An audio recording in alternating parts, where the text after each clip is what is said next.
today we're looking at strategic budgeting for payroll, and we'll start off by laying the groundwork. We will review the payroll budget process before we dive into the big picture questions and a data-driven process, and then we'll ask questions to explore the process in more detail, and then finally we'll leave you with some key takeaways at the end. Just to follow up too, I forgot to do a little housekeeping. If you are here participating with a CMA chapter, towards the end or at the end of the presentation, you will get your code word that you can send to your managing director.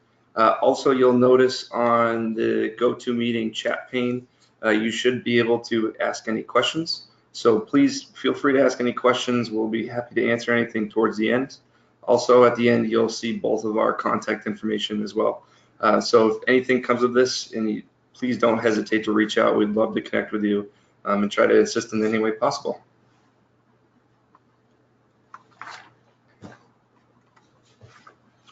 Awesome. So we're going to start with something that we like to say here at Club Benchmarking, and that is labor is where finance, club culture, and member expectations intersect. So when you're thinking about that, and maybe if you are the general manager or the board member, think about all these different variations and assumptions that you're coming up with. So one, club culture. What do we want the experience to be for the member? How much staff do we want? Do we want a four member to one employee ratio? Do we have service expectations? Again, that's all going to circle, or that's going to go back to the labor. Member expectation, satisfaction, loyalty.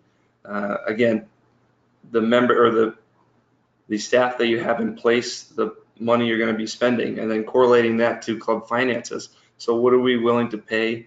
How much amenities are driving our club? And what offerings do we want to have? So, and all that just kinds of circles around what we have in place for labor and what we want to go forward with. So it's something that we love and something that we say here at Club Benchmarking.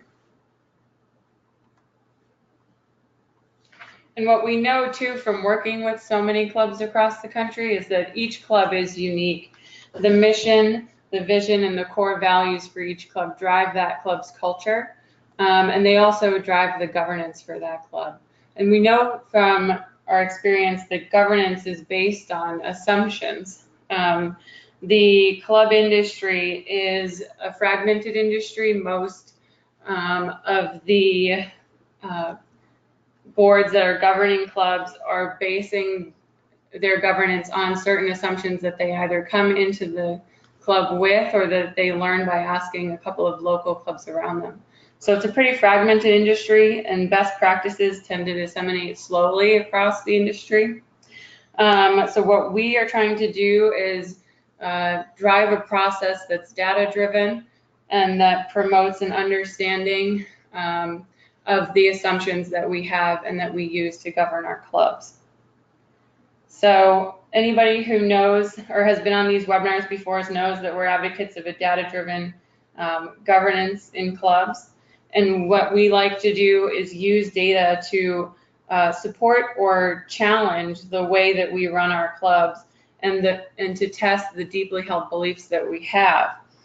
We use the data to bring out new ways of understanding our own mission, or I should say your own mission, your own vision, and the own values that your club has, just so that way they're all aligned as you go through your budgeting process. So another thing that we believe in here at Club Benchmarking is called zero-based budgeting. So everybody should be familiar with traditional budgeting.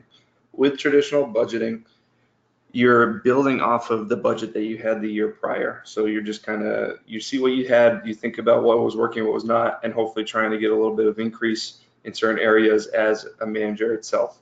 With zero-based budgeting, year after year, you start from zero and build your way up. You start with the questions. Again, something that we like to do here at Club Benchmarking. Start with the questions and figure out the answers and learn from that afterwards.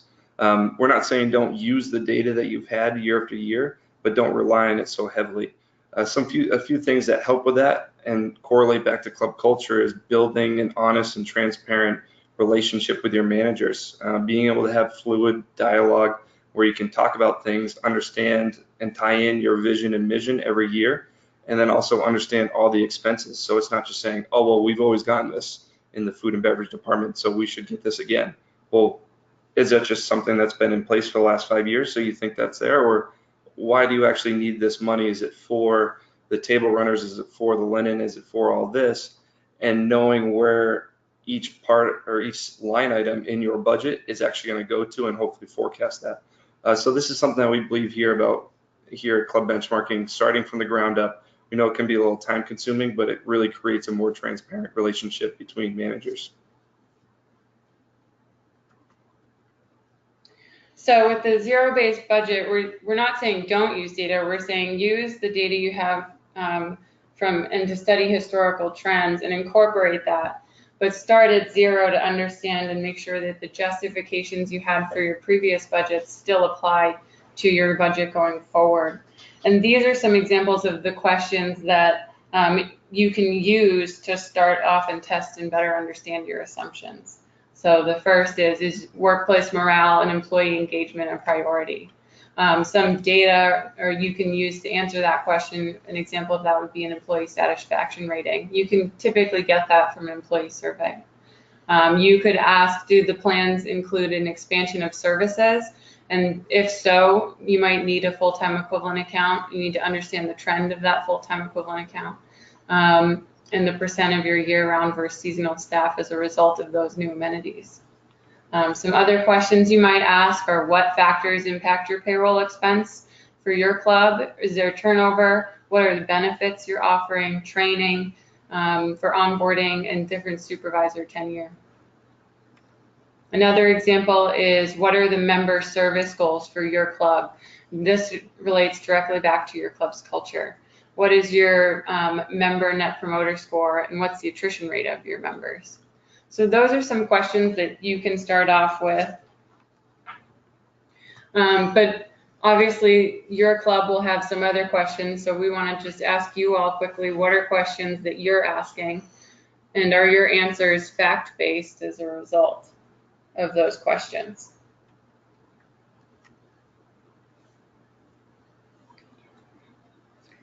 So at Club Benchmarking, we start our analysis of the payroll budget with one key question, which is, are we staffed at a level that balances the club's financial results with goals for members and employees? The KPI we use to answer this question, or the key KPI, is the payroll ratio, which is studying the relationship between the club's total payroll expense and the total operating revenue. So we're gonna pause and do a quick. This one's on me. I kind of didn't get a formal poll set up. This is Terry Finan with Club Benchmarking. I didn't get the formal poll set up, but just as food for thought, ask yourself if you know off the top of your head your payroll ratio and just jot it down. We're going to take a closer look at that KPI. And the payroll ratio is total loaded payroll expense as a percentage of your total operating revenue minus any kind of capital income like dues or initiation fees. So just jot that down and we'll move on. Thanks, Terry. Thank you. Okay, so now that you have your guesses or your own payroll ratio in front of you, we'll take a look here at the industry.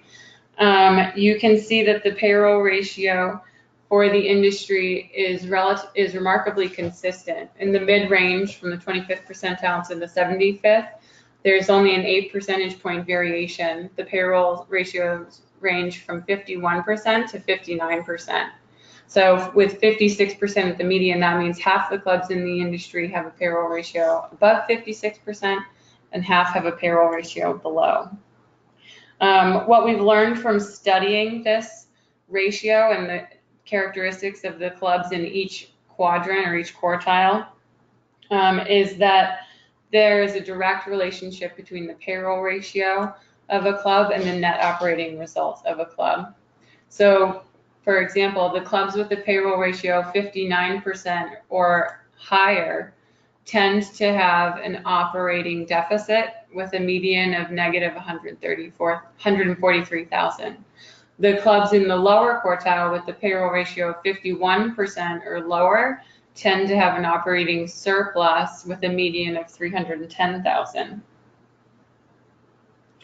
And the fact that there is little variation in this ratio means that a 1 percentage point difference can be quite significant. So if you assume that the median club with a payroll ratio of 56% is 8 million in revenue, then we can also assume that their payroll expense is 4.5 million in revenue, and so 1% of that 4.5 million is 45,000. So just changing your payroll expense, 45,000 can actually influence this ratio quite a bit.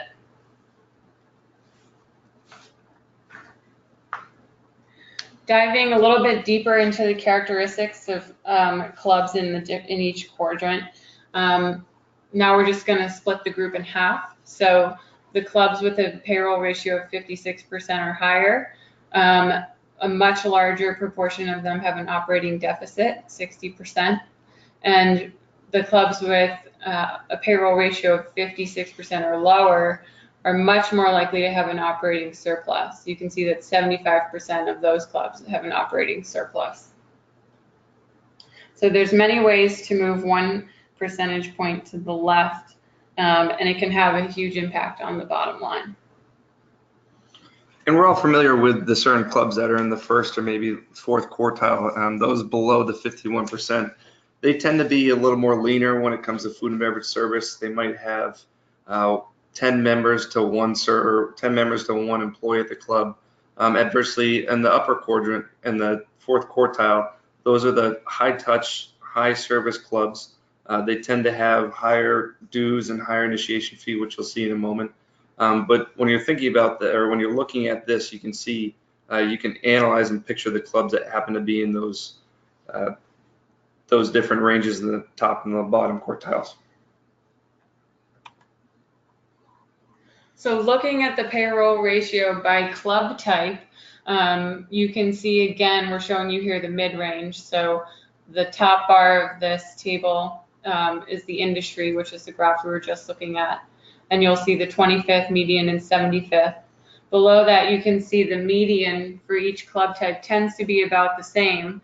There's very little variation. We do see that city and athletic clubs have a slightly higher median, and yacht clubs have a slightly lower median for payroll ratios. What's interesting here is that the distinguished and platinum clubs, those clubs that are noted for having high service levels, tend to have a very similar mid-range, 53% to 60% mid-range for payroll ratios as well.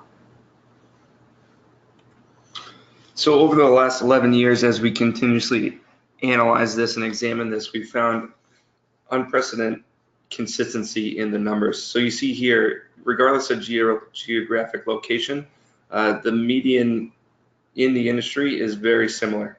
And that takes into account different labor markets, that takes into account the payroll taxes that you have to pay in certain areas, the minimum wages, again, all very consistent year over year from our analysis and what we've studied over the last 11 years. And then also looking at it year over year, we see that since 2010, just after the recession, we start to see things start to come back a little bit, and you see it slightly increase over time. And we think of possible drivers that could be influencing this. We don't know exactly, but stuff that we continuously ask ourselves and want to look into that. So obviously inflation, that's going to be inflating everything from revenues and expenses. The expanded amenity set, we know clubs are evolving. It's becoming less of a golf-centric community and industry, and we're focusing more on different amenities, expanding our offerings. And so that ultimately is going to expand the labor that you need and that you require. Again, the economic recovery and the tighter labor market. Another thing is the benefits offerings. Medical insurance is becoming bigger and bigger as the demographics of our country continue to age. I read an article on LinkedIn the other day that not in hospitality, but at different companies starting to offer pet insurance to stay competitive and drive in certain talent and whatnot. So we can see those are some of the drivers that are helping or that are influencing this increase. If this is something that you've been looking at or examining year over year, or if you happen to have a club benchmarking subscription and have your data in, you can see this, and because you know your own club, you can begin to predict and understand what those increases may be, so you can better manage it and try to understand it going forward.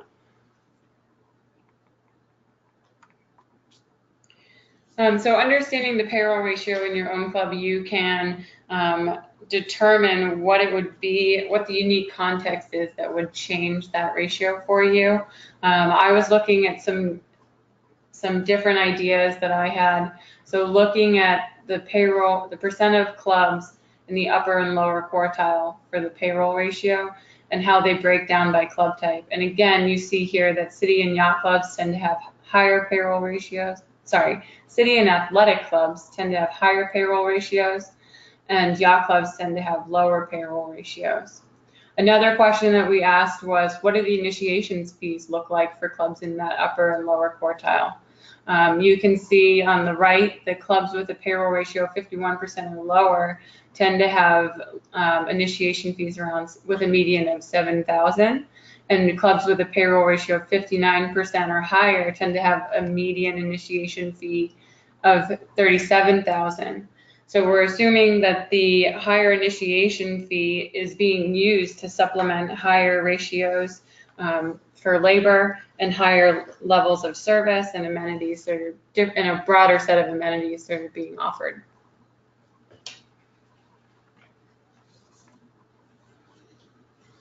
So to dig a little deeper, so we looked at the payroll ratio again. That's your payroll expense overall over the revenues that the club's making. So we're going to take that 56% and dig a little deeper. So this is a breakdown of where that overall payroll expense goes to. One thing you see, that top blue line are salary and wages, and that bottom orange line is payroll, taxes, and benefits. So these are some great numbers to keep in the back of your head to go into that meeting, and when you're having assumptions or talking to your board, and hopefully they're learning and educating themselves with you so you can make strategic data-driven decisions. And knowing where, so if you're going to start with $10 million worth of revenue that you're budgeting, so you know you have 5.6 about for payroll and budgets, and ultimately 17% could go towards or will go towards payroll, taxes, and benefits. We're going to dig a little deeper and look into payroll taxes and how much that represents, because we know there's very little control with your payroll taxes, but knowing that 17%, knowing where the 17% is going and what your payroll taxes are, then you can start to play with the benefit offerings to make yourself more strategic and competitive. But also understanding that 83% at the median club, it goes towards salary and wages, and where you can kind of turn the dial and have that artfulness throughout your budgeting process to fully understand. And also some other things you can do and start to learn is maybe increasing your talent base to hopefully reduce the amount of people you have, but increase your talent base with better experienced and more tenure employees. And so those are other ways you can kind of turn the dial. You can offer a higher wage for somebody by reducing the amount of people you need because they can have more hats. So looking at that top line, that 83% of the payroll expense, which is salary and wages, we are examining on this slide how that metric varies. Does it vary by club type, or is there another driver? And you can see here that the salary and wages as a percent of the total payroll expense are fairly consistent at the median for clubs that are golf-centric, country clubs, and yacht clubs. Where we tend to see some variation is among city and athletic clubs and clubs with union labor, which also tend to be located in cities, so I think there might be some correlation there. The clubs with union labor in particular allocate more of their total payroll expense to a broader benefits offering for their employees, and so you see that here in the reflected in the percent of salary and wages being a little bit lower at the median.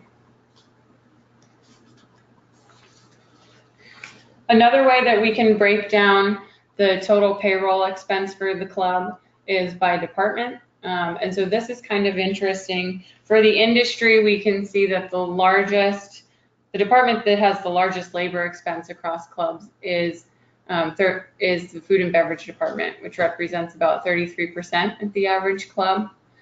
And then this is an interesting starting point, because you can see that if your labor expense by department varies significantly from this industry average, you can understand why your club is different and how the amenities you're offering at your club would change the proportions for your club. And again, those are the choices that are being made. So one variation that we are still diving into here is how the labor expense department varies by club type. You can see that clubs with golf on the top right, the clubs that are golf-centric, a much larger proportion of their labor expense, 38%, goes to golf operations and golf course maintenance. On the top left, country clubs that also have golf but have a broader amenities set, which might include tennis, it might include bowling, it might include hunting or fishing, those kind of things, allocate a little bit less to golf operations and golf course maintenance, but have a little bit more in non-golf sports and yacht.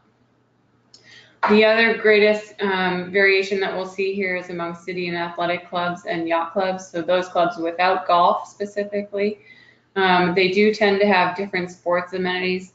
And you can see that what really changes here is the food and beverage. The food and beverage for these clubs without golf tends to be between 45 and 48%.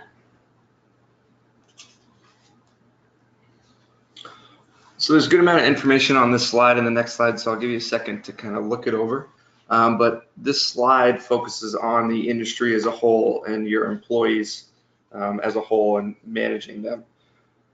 So we see on the left, focusing on just the employee count. So you see the peak employee count by all departments, and then you see your full-time equivalent employees across all departments. Again, we calculate, and the Federal Labor Bureau calculate full-time equivalent employees by taking the total number of hours and dividing it by 2080. 2080 is 52 40-hour weeks.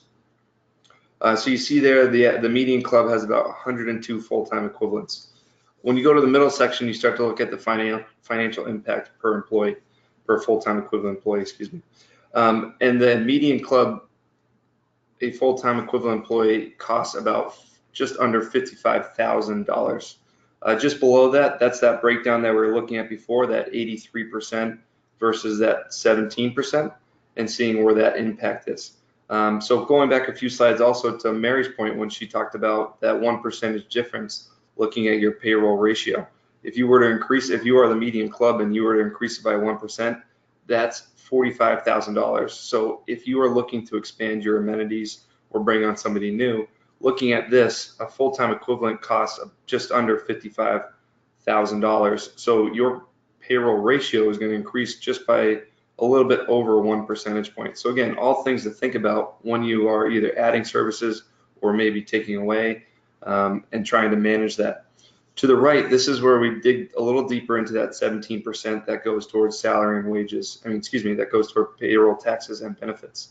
You see here that healthcare and payroll taxes represent the majority of it at 67%. Again, it's really tough you can't really do anything about the payroll taxes, but you know that about 68% of it you can play around with, whether that's your healthcare offering, your employee meals, 401k and retirement, and workers' comp. Another thing, employee meals are such a huge benefit and something rare that's in the hospitality industry, in the restaurant industry, but something that's extremely a great benefit in the club world. And if you're looking at that, on average, you're spending, or the median club spending $9,500 on employee payroll taxes and benefits. About $1,000 of that is going towards their employee meals and benefiting them that way. That's such a huge expense and offering that you're giving to that employee. So now we break it down by club type. Again, there's a lot to kind of digest here, but we wanted you to be able to look at your specific club and start to understand it. On the far left, we're looking at the full-time equivalents across all departments. The middle, again, is the cost per full-time equivalents, and then the benefits breakdown. And these are all by club type. I will add though, even though we do have these club types, if you are, for example, a yacht club, there's a very nice yacht club down the road here, or maybe not down the road, but here just outside of Boston that is known for being a yacht club, but they do also have a full golf course. They might look at this and say, oh, we're yacht clubs, but what you really need to do is look at your amenity offering and match that up with other clubs that have the same amenity offering. So again, looking over at the left, we see the full-time equivalent employees across all departments and seeing the differences. You can see from athletic and city clubs all the way to country clubs, as all of us will assume, it's the amount of amenities and the services that you're offering is obviously going to increase the amount of employees that you have. Something that's really surprising though is regardless of the amount of amenities and as we saw the payroll ratio and expenses, everything's fairly consistent with the cost per full-time equivalent. So there's really a small range between about 54,000 to 58,000 between country clubs and yacht clubs and all that. So it's a good general note to make in your head that probably on average or the median, you'll be spending about $55,000 for any full-time equivalent employee you're looking to add. And then we look at the benefits breakdown. Everything's fairly consistent. One thing that kind of jumps out that we want to look into because we're always learning, always wanting to learn and continuously asking questions is city clubs and athletic clubs offering a little more in 401k and benefits. But all really interesting stuff and stuff that you can take back and start to learn and build your own budgets off of. And hopefully you can share this webinar with other board members during this budgeting season, and you can all come around and start to ask those questions and make assumptions that are all data driven. Okay, so the last ratio that we're going to leave you with, or the last key ratio to incorporate into your budgeting process, is the makeup of the club's salary and wage expense. So that 83% of your total payroll expense, how does that break down for your executive team compared to the other staff, the mid-managers and hourly and seasonal staff? And what you can see here is that for the average club, the executive team, which are the 6 positions we define on the bottom right, make up 17% of the total salary and wage expense. And what's interesting about that, or I should say what we found remarkable about that when we first learned it, was that this is the conversation that we had been having most with club managers and board members. These are the salaries that club managers tend to focus on most, and yet they're only 17% of the total salary and wage expense. So if you're moving a lever and trying to balance your budget, it's important to keep your eye on that 83%, the mid-managers and other staff. So to sum up what we've kind of gone over today and leave you with some great points and key takeaways. Again, your payroll ratio, we know it's the #1 driver towards understanding your labor expense, but also it has a direct correlation to your bottom results. So again, taking that salary and wages, payroll tax and benefits, and dividing that by the total operating revenue, and understanding and remembering that 56% is the median in the industry.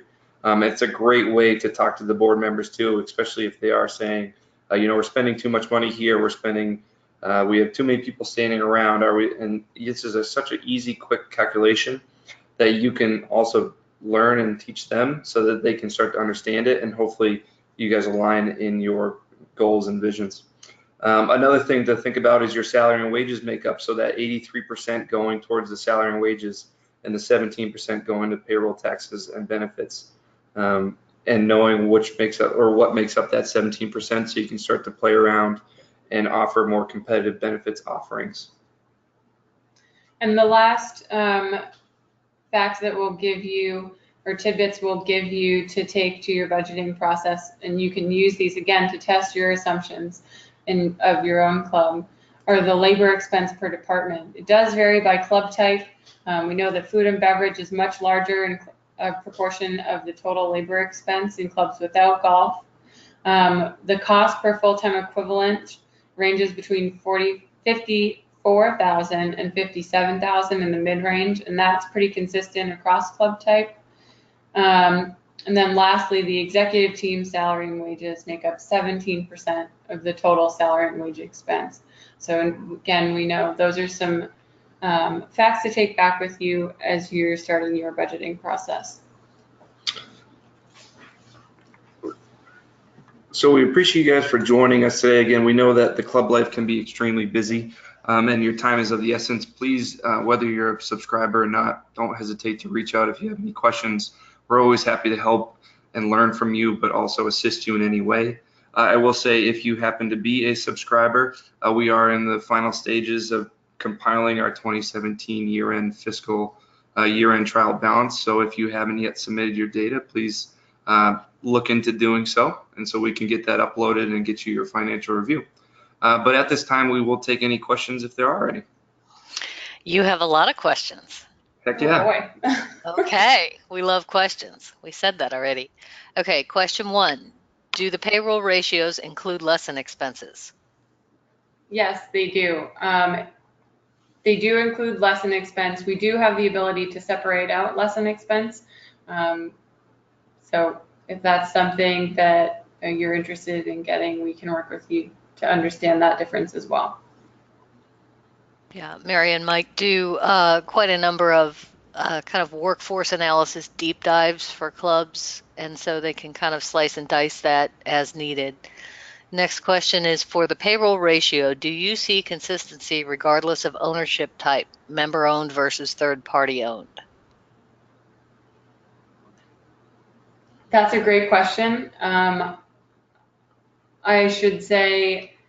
will say that looking at the payroll ratios for those corporately managed clubs, is that what they're called? Owner-based, like developer owner-based. Oh, developer owner-based. They tend to have lower payroll ratios than the average club, so they would be in that lower quartile. That is something we can filter on, again, in our platform. So because we don't have it on the top of our heads at the moment, that is information that we do take, and we can, I'm sure Terry might have your email address, and we can reach out to you afterwards to confirm that. Definitely. Okay, please clarify, is it total payroll, wages, taxes, and benefits, less house charge? Is that how you're calculating it?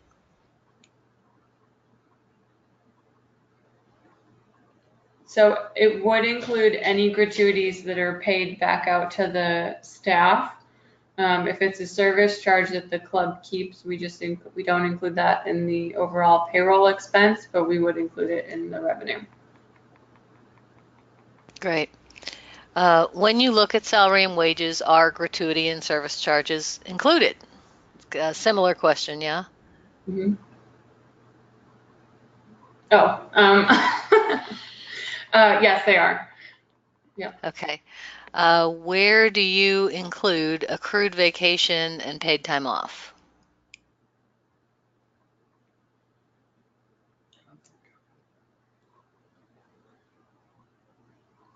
So when we calculate these ratios, this is taken off of your financial statement. So we are first capturing anything that's a line item on your trial balance. We haven't seen enough digging through the trial balances of actual vacation times or vacation expenses separated. So if it were a line item that would be considered vacation or a type of benefit, that would go into the benefit expense. But so we are only basing this off of the line items that we've captured from over, 10,000 trial balances from clubs. And that hasn't been frequent enough that we've seen that actual line item on the trial balance to be able to capture that. And again, that's an example of something that we would use a workforce analysis to deep dive into and dig through. And those would be, one-on-one conversations to talk about how you account for different things and what you want to see there. Next question, are managers included in their specific department? Is the general manager included in admin? What about a clubhouse manager? Yes, so for the labor expense per department, again, that's pulled from the financial statements. So if you are looking at the labor expense per department, that would vary depending on how the club has those allocated. We do separate out membership directors because that's reported inconsistently. If you're looking at the head count or FTE count per department, that's something that we map into standard departments, and the department heads are considered within their department, and the general manager would be included in G&A. But for example, the director of golf would be included in golf operations, and the superintendent would be included in golf course maintenance. Okay, how do you calculate the full-time equivalent? Can you repeat that, Mike? Yes, so full-time equivalent, you take the total number of hours worked by every employee in your company or your club, and then you divide that by 2080. 2080 is essentially 40 or 52 40-hour work weeks. Okay, and just, I'm going to clarify this one. Someone asked, did I hear correctly that you exclude dues from the revenue computation? We exclude capital dues from the revenue computation. Correct. Will a copy of this presentation be available for those who called in? We're recording, and we'll actually send you a link so that you can rewatch the recording and share it. Next question. Please do so.